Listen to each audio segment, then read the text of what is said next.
गड़बड़ रे गड़बड़ हे एका जाए ये जमी मो सहित आज है जेहेतु मो पुअर एवं एग्जाम चली आउ से 12टार आसीज आसवा आगु मु भाभी रोसईटा जल्दी कर देथि आउ जल्दी खियापिया सारी पाठ पढ़ाई बसीजु किंतु जो कामटा जल्दी हो भाविकी मु करिली सेटा एते इजी नुहे जना पड़ला। पनीपरिया काटिकी रखी किंतु से फ्राएड ओनियन करवा पनीर काजू बीट छाणीबा एसबू भितर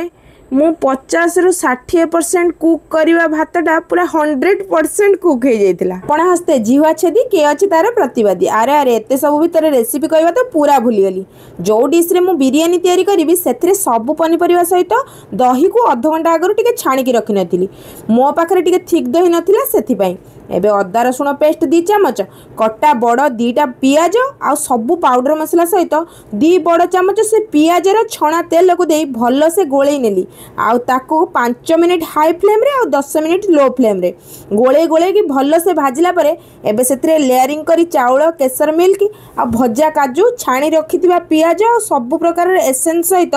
धनिया पुदीना पत्र दे 10 रु 15 मिनिट लो फ्लेम रे दम देवा पई छाड़ी देली। किंतु जहाँ भी हो बिरियानीटा ना बहुत टेस्टी होता। कौन आपण मैंने भी एमती बिरियानी घरे ट्राए करछंती कि भेजिटेरियन मानक पई इयाठू बेस्ट किछि हो पारिबनी ना कौन कहउछंती।